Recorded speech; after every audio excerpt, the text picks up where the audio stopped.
Greetings, everybody. My name is James. I am from the internet. Today we are going to be talking about the dreaded 1%ers.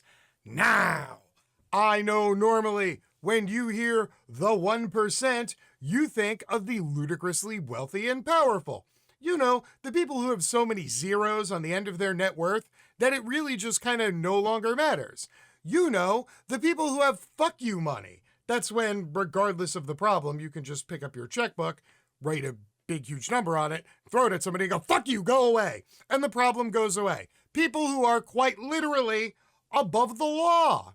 Well, today, I'm not talking about that 1%. However, I am talking about another 1% who is also virtually above the law.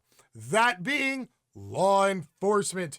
Here in the United States, if you round up all of the retired police who are currently taking money from the state, as well as the active police and sheriffs and deputies taking money from the state, and all of their ancillary people who help them, from external detectives to forensics to registration inspection, all sorts of fine folk, you get roughly 3 million people, or about 1% of the United States population.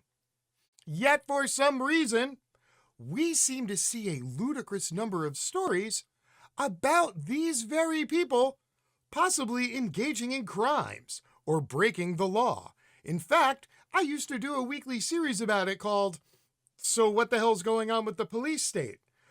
But there are literally so many of these goddamn stories that the videos became so long, I could no longer do them.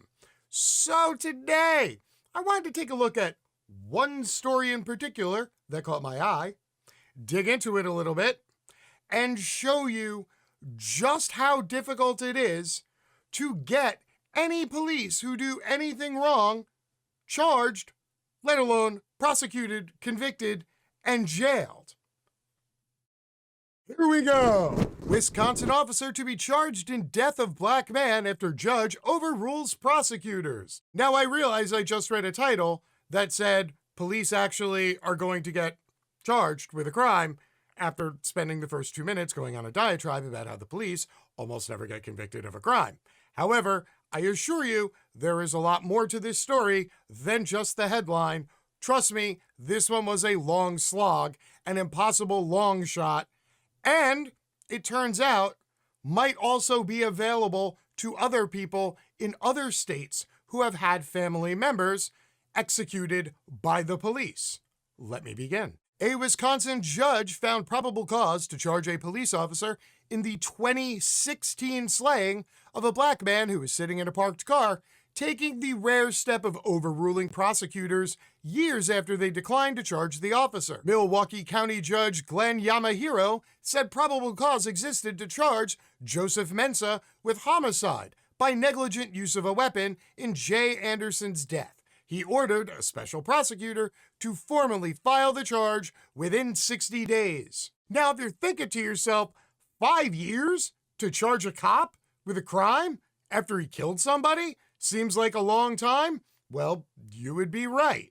And in this instance, it took a lot more than just time to make this happen. Mensah, who is also black, discovered the 25-year-old Anderson sleeping in his car at 3 a.m. in a park in a Milwaukee suburb. Mensah said he shot Anderson after Anderson reached for a gun. But Anderson's family disputes that, and the judge on Wednesday said the evidence did not back up Mensah's version of events. Anderson was the second of 3 people that Officer Mensah shot to death during a 5-year period with the local police department. Prosecutors cleared him of wrongdoing in each case. That's right, this dude was batting 1,000.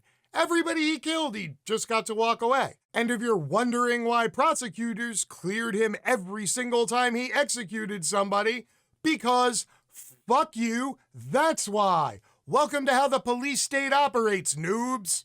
Anderson's family asked Judge Yamahiro to review that case under an obscure state law that allows judges to directly question witnesses in what's known as a John Doe proceeding. A judge who finds sufficient evidence for charges can file them directly leaving prosecutors out of the equation. At least 6 other states have similar statutory provisions, but attorneys say the process is rarely used. Ah, good to know. A rare loophole that lands in favor of the people. Usually, loopholes, and the fact that they're kept extremely wide open, are there so that police and other people who work for the police state can just skate away from problems and go off into the sunset to go do more nefarious acts while hiding behind a badge.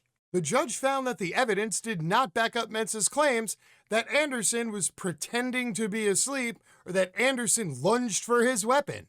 The judge also noted problems with the investigation and cited what he said were structural defects with having neighboring law enforcement agencies investigate one another and nearby district attorneys make charging decisions. So he ordered a special prosecutor to be appointed to handle the case.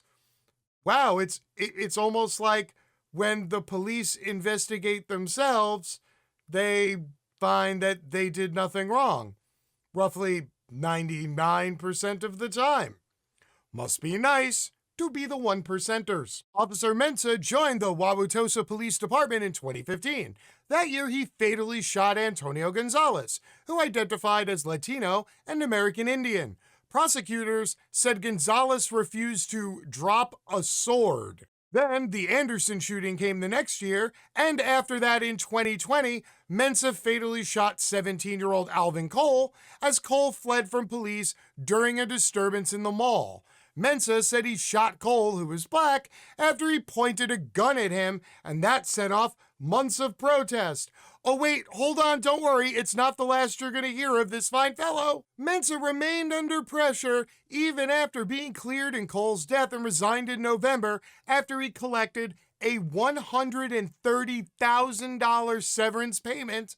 And now he works as a county deputy in the suburb right next door. Yeah, that's right.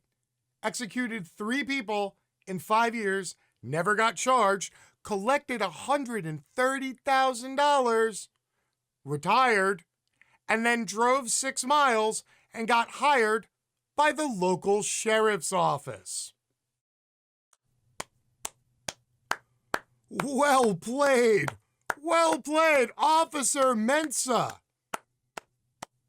And just in case you were wondering how often it is documented that these 1%ers ever find themselves up against it and possibly go into the big house? Well, since 2005, 139 police officers have been arrested for murder or manslaughter due to an on-duty shooting. And with roughly 1,000 police shootings a year, well, the arrest rate, right about 1%. So what can you, the average viewer, at home, do to fend off the predatory 1% who are working for and protecting the private property of the other 1% who are trying to squeeze all the money and value out of you as quickly as possible? Well, to start with, you can find out if you live in one of these states with the loophole where, you can actually ask a judge to talk to witnesses, sans a prosecutor, to see if you could possibly get a case pushed over the line. However, for everybody else around the country who might not be in one of those 6 states, I cannot recommend enough that you use the Googles or the DuckDuckGo or whichever browser makes you feel happy, and you go and find a local organization that teaches either Know Your Rights training or Cop Watch training. If you look, you would be surprised just how many orgs there are and how close to you they are. These are people who can teach you how to properly interact with police in your area to minimize the possibility that you get executed because you're making them fear for their life. In addition, these groups can also teach you how to properly record the police when they're off doing nefarious shit. Because again, laws in each state vary as to how you may film the police. I cannot recommend this enough, y'all. The more you know about how to deal with police, And the more you can shoot sweet video of them doing horrible things, well, the better chance there is of making the 1% servant of the 1% possibly face a prosecution rate higher than 1%. We really have a 1%er problem here in this country. So until next time, my name is James. I am from the internet and I am out. Peace.